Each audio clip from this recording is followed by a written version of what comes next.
warahmatullahi wabarakatuh. Perkenalkan, nama saya Abdul Muthalib dari kelas B2 Farmasi dengan nomor induk mahasiswa F2018-01105. Saya akan mempresentasikan tugas dari mata kuliah kimia medisinal tentang hubungan struktur, aktivitas, kelarutan, sifat kimia fisika, dan aktivitas biologis obat. Pertama, senyawa seri homolog.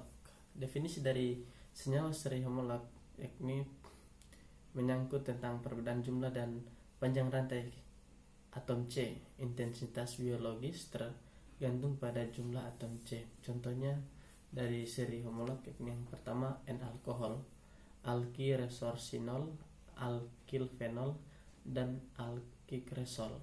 Yang kedua ada ester asam, P-aminobenzoat atau anestesi lokal. Yang ketiga ada alkil atau hormon estrogen. Makin panjang rantai atom C, makin besar bagian mol yang bersifat nonpolar dan terjadi perubahan sifat atau titik didih. Kelarutan dalam air atau koefisien partisi lemak atau air tegangan permukaan dan kekentalan diikuti dengan aktivitas biologis sampai tercapai aktivitas maksimum.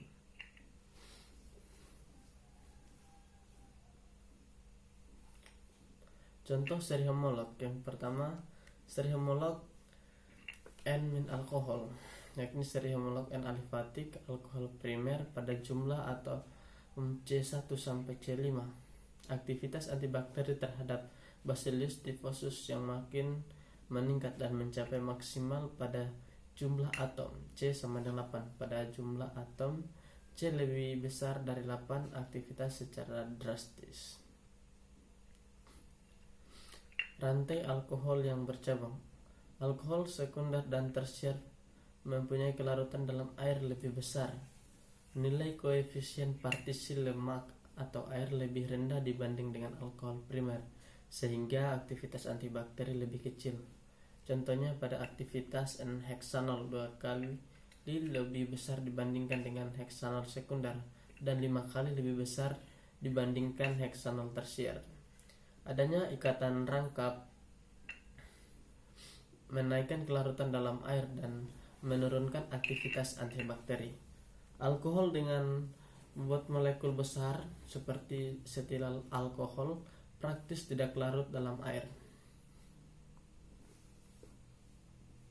Hubungan koefisien partisi dengan efek anestesi sistemik. Koefisien partisi pertama kali dihubungkan dengan aktivitas biopenekan SSP yang efek hipnotik dan anestesi oleh Everton dan Meyer pada tahun 1899. Mereka memberi 3 postulat yang berhubungan dengan efek anestesi. Suatu senyawa dikenal sebagai teori lemak sebagai berikut. Yang pertama, senyawa kimia yang tidak reaktif dan mudah larut dalam lemak seperti eter hidrokarbon dan hidrokarbon terhalogenensi dapat memberi efek narkosis pada jaringan hidup sesuai dengan kemampuannya terdispersi ke dalam jaringan sel.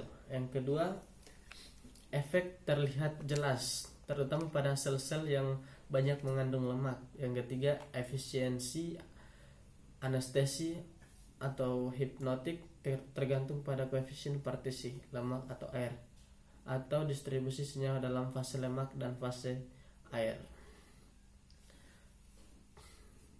Dari postulat di atas disimpulkan bahwa ada hubungan antara aktivitas anestesi dengan koefisien partisi baik lemak maupun air. Teori ini hanya mengemukakan afinitas suatu senyawa terhadap sisi kerja saja dan tidak menunjukkan bagaimana mekanisme kerja biologisnya, dan juga tidak dapat menjelaskan bagaimana suatu senyawa yang mempunyai koefisien partisi lemak atau air tinggi tidak selalu dapat menimbulkan efek anestesi. Teori anestesi tersebut kemudian dilengkapi dengan teori anestesi sistemik lain yang tidak berdasarkan kelarutan senyawa dalam lemak tetapi berdasarkan SF yang lain, yakni ukuran mol dan pembentukan mikrokristal hidrat. Wolf dan Waterstone pada tahun 1957 mengemukakan teori anestesi sistemik yang dikenal sebagai Teori ukuran molekul. Beberapa bahan anestetika yang tidak reaktif dapat menimbulkan efek anestesi sistemik karena ada hubungan mendasar antara sifat mol dengan efek penekan SSP. Mereka menganggap bahwa hubungan antara tetapan volume mol suatu senyawa dengan ada tidaknya potensi anestesi. Tetapan volume mol dapat dicari melalui persamaan van der Waals sebagai berikut, yakni P tambah A atau V2 dikali dengan V min B sama dengan RT.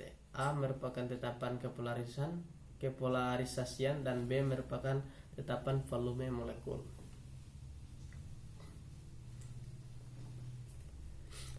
Sedangkan pada teori Pauling pada tahun 1961 mengemukakan teori anestesi yang penekanannya tidak pada fase lemak SSP tetapi pada fase air yang dikenal dengan teori kelatrat atau teori air. Anestesik yang berupa gas atau larutan mudah menguap dan mempunyai potensi sama, hanya berbeda pada kemampuan untuk mencapai reseptor. Pada percobaan in vitro, xenon dan kloroform dalam lingkungan air dapat membentuk mikrokristal hidrat. Selanjutnya, prinsip Ferguson. Menurut Ferguson, kadar polar toksik sangat ditentukan oleh keseimbangan distribusi pada fasa-fasa yang heterogen, yaitu fasa eksternal yang kadar senyawanya dapat diukur dan biofasa. Ferguson menyatakan bahwa sebenarnya tidak perlu menentukan kadar obat dalam biofasa atau reseptor karena pada keadaan kesetimbangan kecenderungan obat untuk meninggalkan biofasa dan fasa eksternal adalah sama walaupun kadar obat dalam masing-masing fasa mungkin berbeda. Aktivitas termodinamik dari obat yang berupa gas atau uap dapat dihitung melalui persamaan sebagai berikut, yakni P1 sama dengan tekanan parsial senyawa dalam larutan yang diperlukan untuk menimbulkan efek biologis, dengan P2 merupakan tekanan uap jenuh senyawa. Aktivitas termodinamik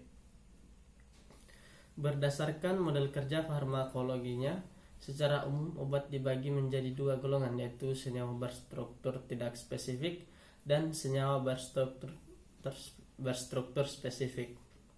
Yang pertama, senyawa berstruktur tidak spesifik mempunyai ciri-ciri sebagai berikut. Yang pertama, senyawa dengan struktur kimia bervariasi, tidak berinteraksi dengan reseptor spesifik.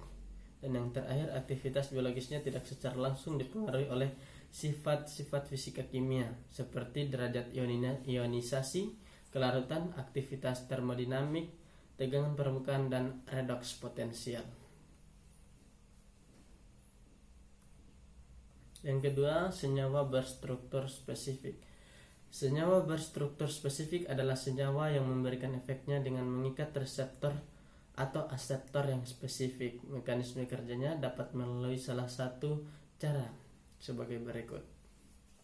Yang pertama, bekerja pada enzim dengan cara pengaktifan, penghambatan atau pengaktifan kembali enzim-enzim tubuh. Yang kedua, antagonis, yaitu antagonis kimia, fungsional, farmakologis, dan antagonis metabolis. Yang ketiga, menekan fungsi gen, yaitu dengan menghambat biosintesis asam nukleat atau sintesis protein. Yang terakhir, bekerja pada membran, yaitu dengan mengubah membran sel atau mempengaruhi sistem transfer pada membran sel. Aktivitas biologis senyawa berstruktur spesifik tidak tergantung pada aktivitas termodinamik.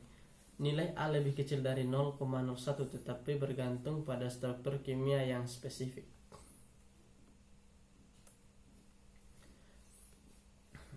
Selanjutnya, ionisasi atau pembentukan kelat potensial redoks. Sifat fisika kimia dapat mempengaruhi aktivitas biologis obat. Oleh karena itu dapat mempengaruhi distribusi obat dalam tubuh dan proses interaksi O sampai R. Sifat fisika kimia tersebut adalah ionisasi, pembentukan kelat, potensial redoks, dan tegangan permukaan. Ionisasi dan aktivitas biologis Ionisasi berhubungan dengan proses penembusan obat ke dalam membran biologis dari interaksi O sampai R. Untuk menimbulkan aktivitas biologis pada umumnya, obat dalam bentuk tidak terionisasi, tetapi ada pula yang aktif adalah bentuk ionnya. Yang pertama, obat yang aktif dalam bentuk tidak terionisasi. Sebagian bentuk obat yang bersifat asam atau basa lemah, bentuk tidak terionisasinya dapat memberikan efek biologis.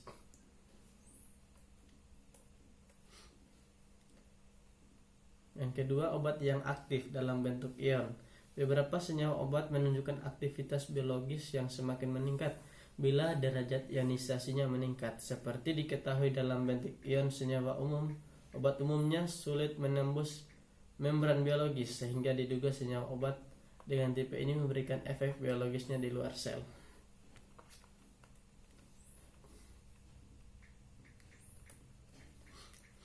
Selanjutnya, potensial redoks dan aktivitas biologis. Potensial redoks sendiri adalah ukuran kuantitatif kecenderungan senyawa untuk memberikan dan menerima elektron.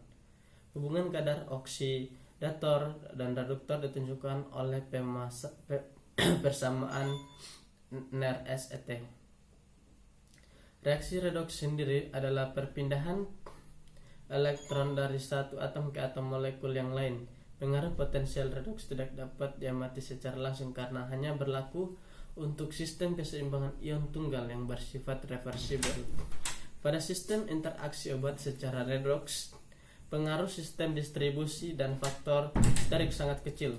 Contohnya pada turunan quinon, SB dan ACE riboflavin. Selanjutnya aktivitas permukaan dan aktivitas biologis. Surfaktan sendiri adalah suatu senyawa yang karena orientasi dan pengaturan molekul pada larutan dapat menurunkan tegangan permukaan.